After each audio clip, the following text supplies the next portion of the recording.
Fifaliana indray ny fahafahantsika miombo bavaka amin'ity fotoana ity ao anatin'izao fahafahana miara-mivavaka izao ko manasa anao avy hatrany mba hiombona amin'ny vavaka izay tanterana. Vavaka isika tompoko.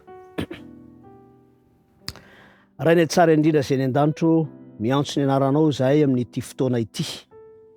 Fotoana izay heverinay fa tombontsoa mbola omenao anay tsiraray avy ao anatin'izao fiombonam-bavaka izao izay isaoranay anao indrindra satria tombontsoa ihany koa tsy ho an'ireo izay hoentinam-bavaka ihany fa ho anay izay manonona izany vavaka izany.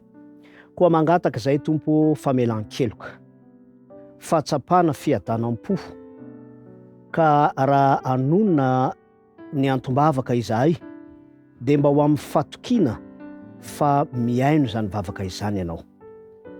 Tononona manokana amin'ity fotoana ity ireo ao anatin'ny fianarana izay manao ny antsoina hoe stage.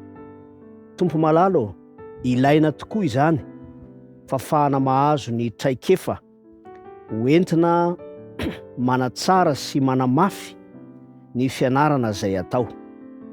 Amin'ny maha olombelona dia manomboka hatrany amin'ny fitadiavana izany stage izany, ny fanatanterahana azy ary hatrany amin'ny tatitra momba izany dia mangataka izahay tompo ho an'ireo mpianatra mba ho tarihinao mba tsy hanano sarotra ny fahitana izany stage izany.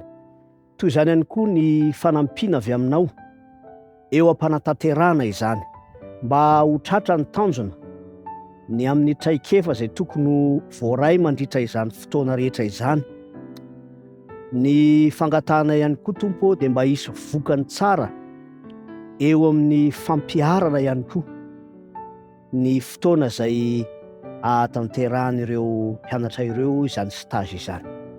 Misy namana iray izay mangata-bavaka manokana, misaotra anao izy noho ny fahafahany nantanteraka ny session voalohany, kanefa mangataka ihany koa izy tompo mba ahafahany mahatsapa ny herin'ny fananao masina izay mitarika hiatrehany ny session faharoa satria ilaina tokoa zany eo amin'ny fiainana, tsy ho amin'ny fahaizana ara-tsaina ihany fa indrindra ny fahafahana miatrika izao fiainana izao. Koa raha manonona zany vavaka izany izahay dia mino sy matoky fa sady fantatrao ary efa manana antom-bavaka sahaza ho an'ireo mpanomponao ireo ianao. Koa tononona ho amin'ny anaran'i Jesosy Kristy ny vavaka. Amen.